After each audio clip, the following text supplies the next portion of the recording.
Bwana Yesu asifiwe. Haleluya. Namshukuru Mungu sana kwa kumleta mwanasheria ambaye amekazia mada somo la kaya na familia. Mungu ambariki sana. Jana tulikuwa na somo zuri pia ambalo lilitusaidia kuelewa mambo kadha wa kadha kuhusiana na familia, lakini leo tutazungumzia juu ya athari za unyanyasaji wa kijinsia kwa vijana na watoto. Tunaishi katika ulimwengu mgumu, ulimwengu ambao mambo yake hayako kama tulivyokuwa tukizoea. Watoto tunaweza tukaweka mikononi mwa wanadamu tunaowaamini, kumbe tumewapatia wanyama, wale wanyama wakali wanaorarua. Sasa tutaangalia baadhi ya mambo ya kuzingatia kabla tujaenda katika somo hili, kwamba watoto ni zawadi kutoka kwa Mungu kwa wanadamu, kama ilivyoandikwa katika kitabu cha Zaburi 127 fungu la 3.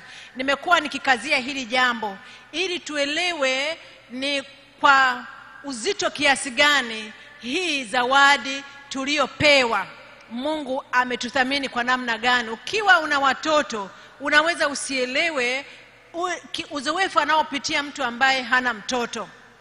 Na kwa hiyo watoto tunaopewa, Mungu anawaleta wakiwategemea wanadamu 100%, hasa wazazi, ili kutimiza mahitaji yao ya msingi kabisa. Wanadamu tofauti na wanyama. Wanyama wanajitegemea mapema.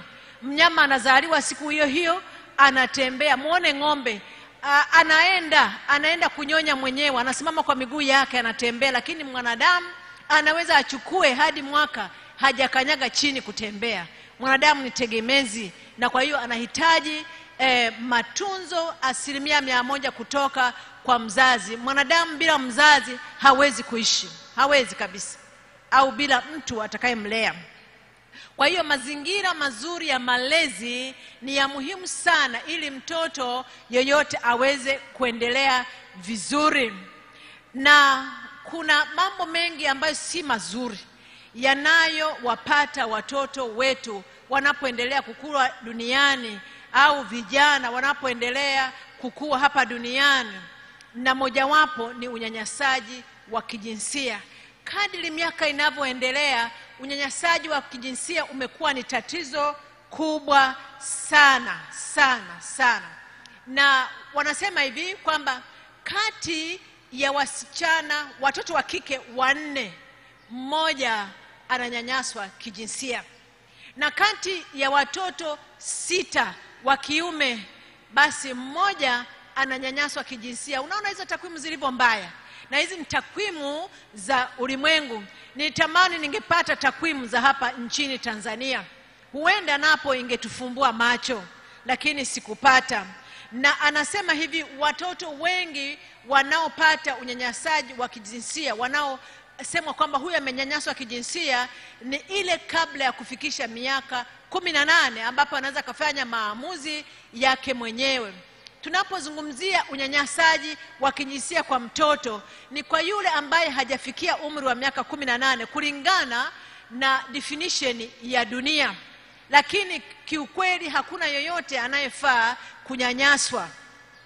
Na hapa mtu ananyanyaswa namna gani? Ni anaposhughulishwa katika shughuli za ngono au zinazopendekeza ngono na kinyume cha sheria, kinyume na makubaliano ya mtoto mwenyewe, au kinyume na kuelewa kwa mtoto, kwa sababu mtoto bado anaendelea kukua na haelewi vizuri, na kwa hivyo hawezi kutoa kibali. Na jambo la kusikitisha ni hili kwamba 91%, yani 100%, 91% ni watu ambao wako karibu na mtoto au kijana. Ni watu wanaofahamiana naye, watu ambao mtoto anaweza akawaamini kirahisi.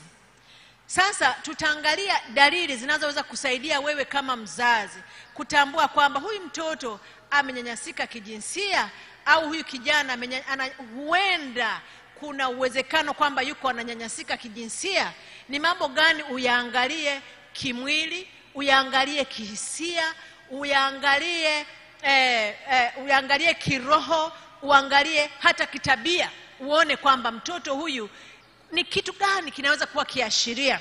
Na napenda wewe mzazi ambaye una mtoto unisikilize vizuri kwa makini. Kwanza napenda kuambia kwamba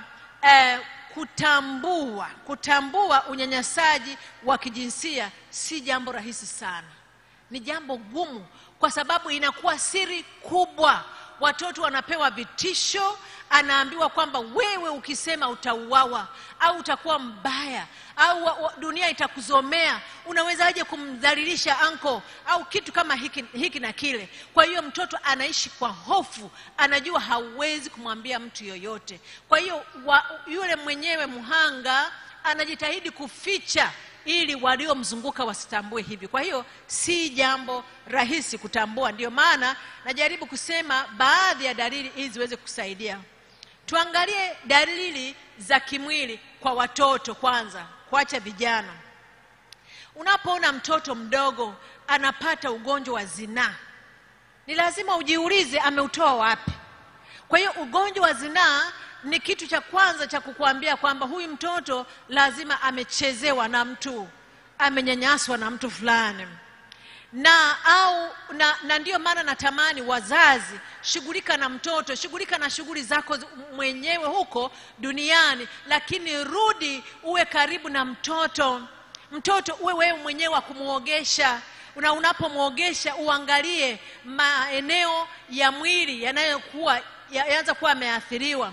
Na baadhi ya vitu kama hivyo ni kama dalili za michubuko, maeneo ya sehemu za siri kwa yule mtoto.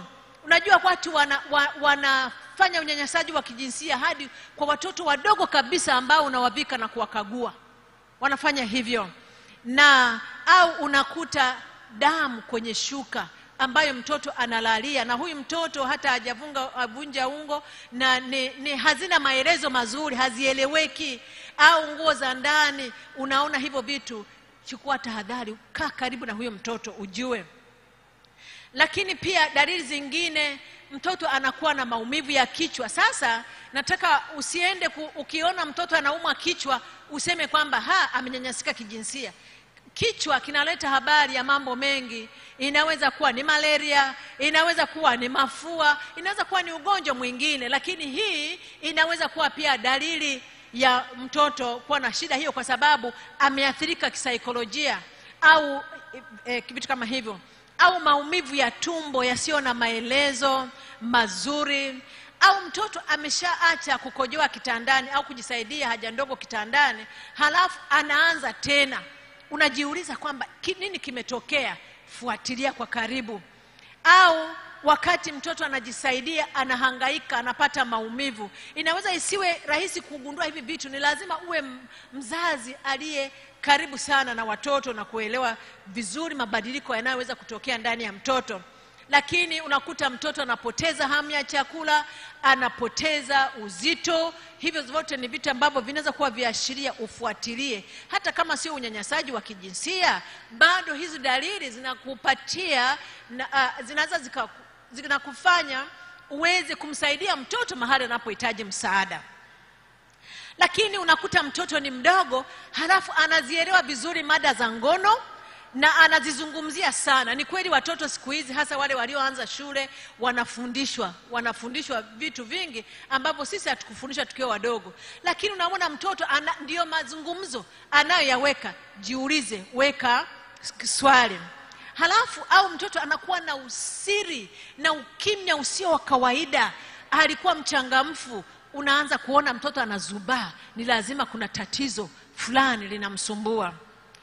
Au mtoto ukimwacha na mtu fulani, maana katika familia kuna akina anko, kuna wale wakata nyasi kwa ajili ya ng'ombe, kuna ndugu wanaofika hapa. Wakati mwingine wazazi wenyewe, wapo wazazi wa kiume wanaonyanyasa kijinsia watoto wao wa kike au watoto wa kiume. Vitu kama hivyo Kwa hiyo mtoto anakataa kukaa peke yake. Unapomwacha na mtu mzima fulani, anaogopa, na ukimuuliza hana maelezo ya kutosha, basi ukiwa na hili kama halikuwa tabia yake, basi tambua jambo fulani huenda linaendelea katika maisha ya yule mtoto. Tuangalie mabadiliko katika tabia ya mtoto. Mtoto anaanza kurudia tabia za zamani kama nilivyozungumza.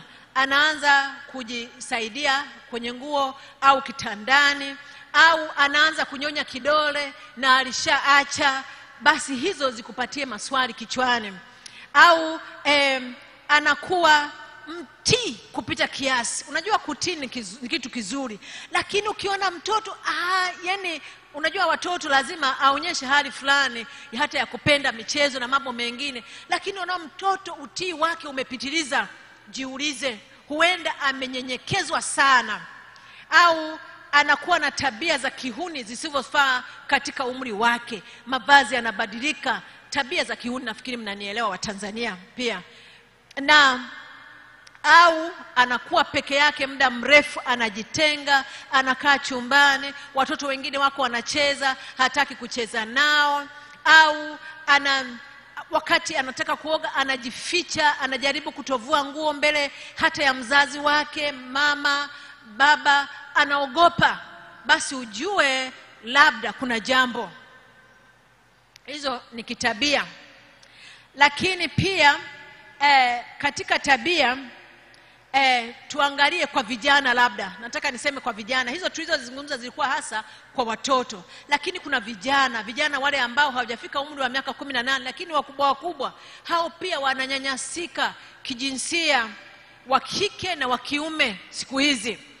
Na mtoto anaanza kutojali usafi wa mwili. Na unajua wale watoto wa umri wa kupevuka wanajipenda, wanapenda kuonekana nadhifu na watanashati. Mtoto anaamua hajipendi, au anaanza kujiingiza katika vitendo vya ulevi, madawa ya kulevya, pombe na sigara na vitu kama hivyo, mabangi. Ni kweli watoto wanaweza kufanya hivyo vitu kwa sababu zingine, lakini hii pia inaweza kuwa sababu mojawapo, kwa sababu anataka kutuuliza mawazo kwa yale anayoyapitia na hawezi kumwambia mtu yoyote. Mtoto pia anaweza kuwa na hasira, anapenda uchokozi, kwa sababu zile hasira alizozipata kwa yule mtu mzima ambaye hawezi kumshughulikia, anazihamishia kwa wale anaowaweza. Na mtoto anaweza akajaribu, yule kijana anaweza kujaribu katika akili yake ya ujana kujaribu kujiepusha. Anafikiri kwamba ngoja nionekane mbaya, nisipendeze, ili kusudi hata nisivutie mtu kwa ajili ya unyanyasaji wa kijinsia. Kwa hiyo anavaa manguo makubwa, mamisweta, au unasema huyu mtoto mbona anavaa hivi? Kumbe anataka aonekane mbaya. Lakini hebu tuangalie dalili za kihisia. Hizo zilikuwa ni dalili za kitabia kwa vijana. Unakuta mtoto au kijana anapungua kujiamini, hajikubali, hata ungemwambia vipi anaona kama si kweli. Ni kwa sababu ameona kama kweli ningekuwa napendeza, ningekuwa mtu wa maana, mimi kwa nini nionewe hivi? Anaanza kuwa na wasiwasi na woga kupita kiasi, anaogopa kulala mwenyewe chumbani, taa zikizimwa anaogopa, au kutopenda shule, anaanza kufanya vibaya madarasani, hataki shughuli, hataki marafiki, anataka kuwa peke yake. Au watoto wadogo au vijana wanaweza kuwa na ndoto mbaya usiku. Unaona anaruka kitandani, anapiga kelele. Ni kwa sababu ubongo unamletea habari za uzoefu alioupata wakati fulani mchana au mahali fulani.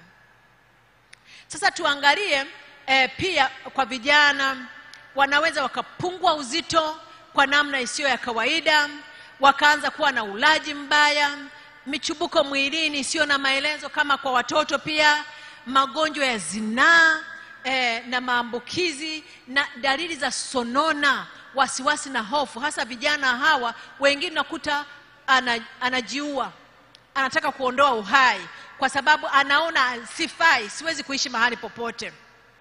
Au nao pia wanashuka kitaaluma, wanaweza kuwa na tabia za kihuni, na matumizi ya ulevi. Hebu tuangalie kiroho vijana na watoto wanaweza wakaathirikaje kiroho.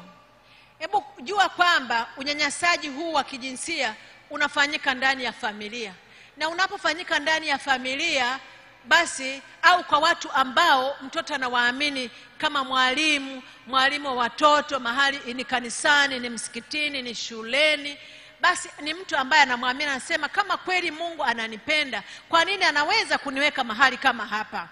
Au kama kweli mimi ni mtoto wa Mungu huu mwenye upendo, anawezaje kuruhusu unyanyasaji ufanyike kwangu na asiweze kuniokoa? Kwa hiyo anaweza asiwe na hali yake ya mahusiano na Mungu ikashuka kwa sababu ya vitendo anavyofanyiwa. Na wakati mwingine, unajua shetani ni mbaya, anatumia hiyo fursa kuwajazia hatia watoto. Maana hata wale wenyewe wanyanyasaji wa kijinsia kuna wakati wanamwambia ni makosa yako, wewe ndio umesababisha vitu kama hivyo. Na nataka niwaambie hili neno, nalisema kwa huzuni tu, kwamba wapo hata viongozi wa dini wanaofanya vitendo hivyo vya kikatili. Viongozi wa dini zote wapo wanafanya hivyo, na kwa sababu hiyo katika makanisa, iwe ni msikitini, iwe ni mashuleni, iwe mahali pengine, inapendekezwa kwamba wale viongozi usiwaamini 100%, maana ni wanadamu.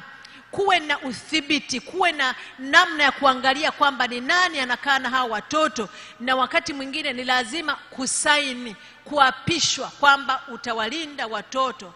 Maana walimu wa watoto, hasa viongozi wa dini makanisani na misikitini na mahali pengine, wanachukua ile fursa ya watoto kuwaamini. Unajua watoto wanapopenda walimu, mwalimu akija anamkimbilia, anamkumbatia, mwalimu akija anakwenda anampokea, basi ile hali yake ya kufanya hivyo, yule mnyanyasaji anatumia hiyo fursa kumharibia mtoto.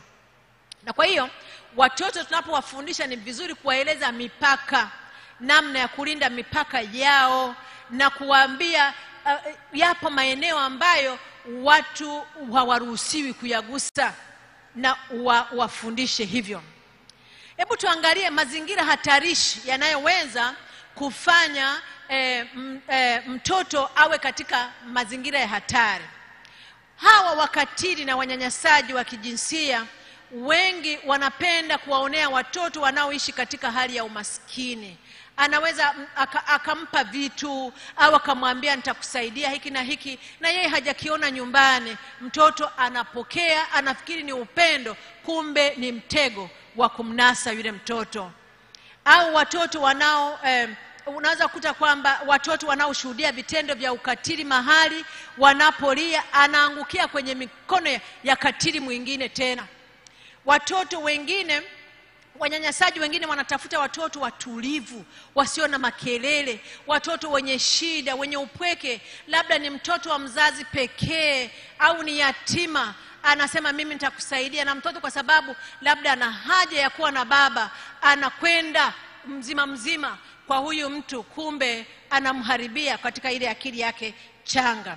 Na najua unaweza kuwepo, wewe ni mzazi pekee, labda umeachika au umefiwa, wewe ni mjane. Basi katika ile hali yako, jaribu kumweleza mtoto kwamba wewe unampenda, mtoto ni wa thamani, na hata kama hana vitu vyote walivyo navyo watu wengine, asidanganyike, kwa sababu Mungu yupo anampenda na anaweza kumpa. Wafundishe watoto hilo jambo. Na wanyanyasaji hao wanachokifanya mara nyingi, wanakuja kwenye familia na kujenga mahusiano ambayo watoto wanaona wazazi mbona wanawaamini na wao wanawaamini. Wanajenga mahusiano kwanza, halafu wanatumia nafasi hiyo. Kwa hiyo nini ufanye wewe kama mzazi? jihusishe na maisha ya mtoto wako kila siku. Jua marafiki zake ni akina nani shuleni. Tambua mahusiano yaliyopo kati ya mtoto na mwalimu wa kanisani, wa shuleni, mwalimu wa vijana. Ujue ni nani na ujue mahusiano yakoje. Uyachunguze. Ikiwezekana mama, jihusishe, au baba, jihusishe na mazingira yale mtoto anapojifunzia. Lakini chagua walezi wanaokusudia kuwa waangalifu. Ndicho ninachokizungumza, kwamba usichague tu eti ni baraza la kanisa wamechagua viongozi. Angalia, pitia vizuri, watoto wetu hawa ni wa thamani mbele zetu na mbele za Mungu zaidi.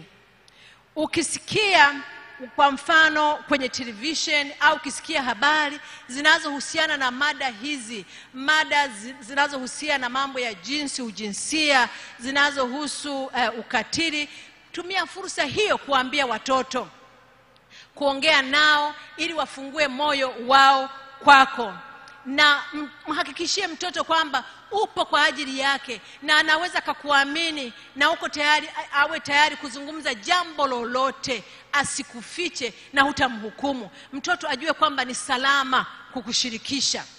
Lakini pia umwambie kwamba ukipatwa na tatizo lolote, mtu asikudanganye. Wewe niambie, hakuna kitakacho kudhuru. Mwambie mtoto, mkazanie. Na umwambie, ukiwa na mtoto hataki kusema, uliza kwa kutumia yale maswali ya jumla. Kwa mfano, badala ya kumuuliza kwamba rafiki yako ni nani, muulize, mwanangu, hivi una marafiki? Katika namna hiyo ni rahisi kusema. Lakini ukimuuliza rafiki yako ni nani, huenda anahisi unataka kulenga lile jambo lake la siri ambalo amelificha. Wakati mwingine watu wanaogopa kusema kama jambo limewatokea. Ukiona mtoto jambo limemtokea, pata msaada. Nilikuwa naangalia hata hapa Tanzania zipo yapo mashirika ambayo yanasaidia kama mtoto amepata shida, wataarifiwe ili waweze kusaidia. Usione aibu katika kutafuta msaada, na wewe mzazi uwe mstari wa mbele kuona kwamba ni nani anaweza akamsaidia huyu mtoto. Na shetani, unajua anachokifanya, anapenda kuwadhuru watoto wa Mungu. Anapenda watoto wetu wasikuwe katika mazingira ya furaha. Dhambi ya uzinzi ndiyo silaha yake kubwa. Anaianzia katika umri mdogo, anaupandikiza kwa watoto na anaenda hata kwa watu wazima hadi wazee. Uzinzi ameweka.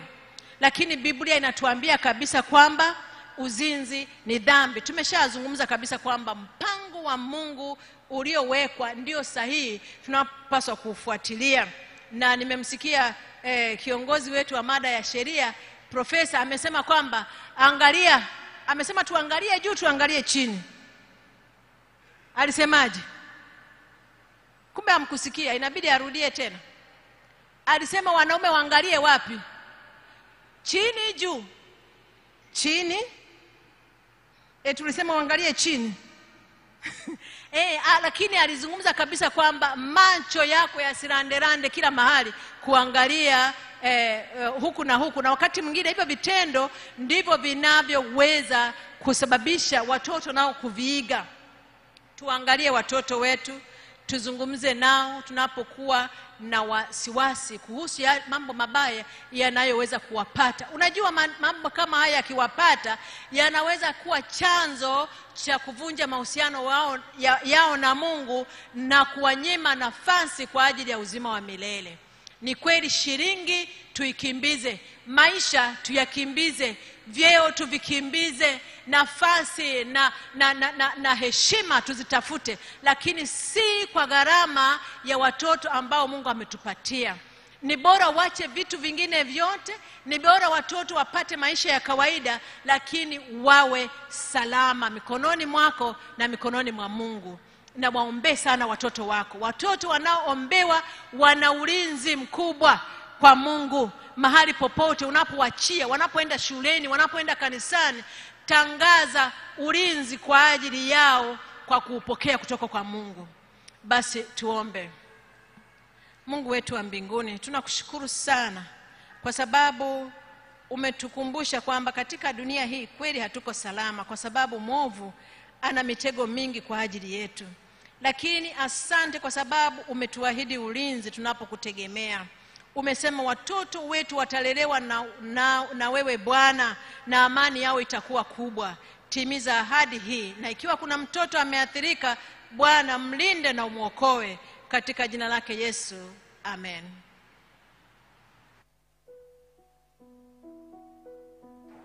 Na hii ndiyo nuru ya matumaini katika familia.